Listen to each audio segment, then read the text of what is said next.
Chapter 1. Thought and Character. The aphorism, as a man thinketh in his heart, so is he, not only embraces the whole of a man's being, but is so comprehensive as to reach out to every condition and circumstance of his life. A man is literally what he thinks, his character being the complete sum of all his thoughts. As the plant springs from, and could not be without, the seed, so every act of a man springs from the hidden seeds of thought, and could not have appeared without them. This applies equally to those acts called spontaneous and unpremeditated as to those which are deliberately executed.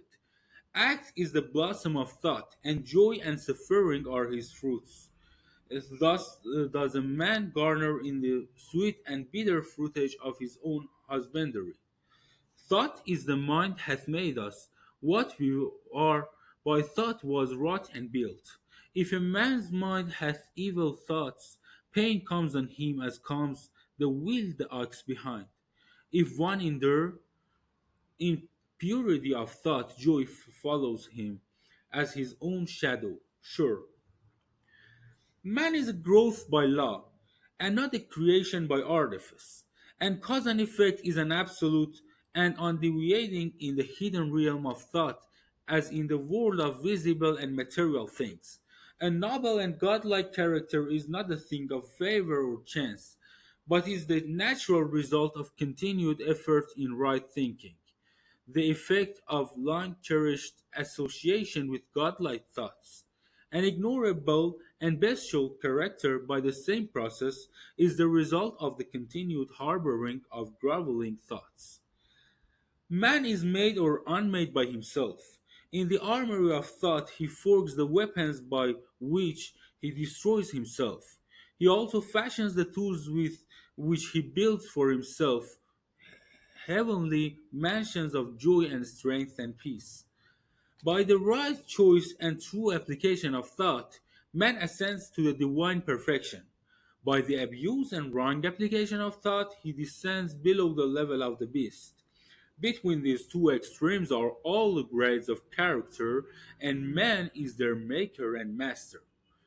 Of all the beautiful truths pertaining to the soul which have been restored and brought to light in the age, none is more gladdening or fruitful of divine promise and confidence than this, that man is the master of thought, the molder of character, and the maker and shaper of condition, environment, and destiny.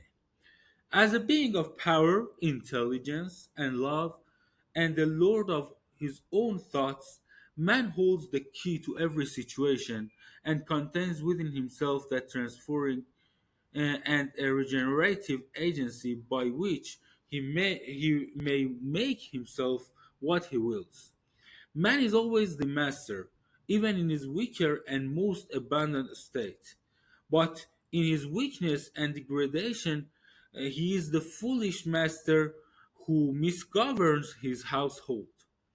When he begins to reflect upon his condition and to search diligently for the law upon which his being is established, he then becomes the wise master, directly his energies with intelligence and fashioning his thoughts to fruitful issues. Such is the conscious master, and man can only thus become by discovering within himself the laws of thought, which discovery is totally a matter of application, self analysis, and experience. Only by much searching and mining are gold and diamonds obtained, and man can find every truth connected with his being if he will dig deep into the mine of his soul, and that he is the maker of his character, the molder of his life, and the builder of his destiny. He may unerringly prove if he will watch, control, and alter his thoughts, tracing their efforts upon himself, upon others, and upon his life and circumstances, linking cause and effect by patient practice and investigation, and utilizing his every experience, even to the most trivial, everyday occurrence, as a means of obtaining that knowledge of himself which is understanding, wisdom, power. In this direction, as in no other, is the law absolute that he that seeketh findeth, and to him that knocketh it shall be opened. For only by patience, practice, and ceaseless importunity can a man enter the door of the temple of knowledge.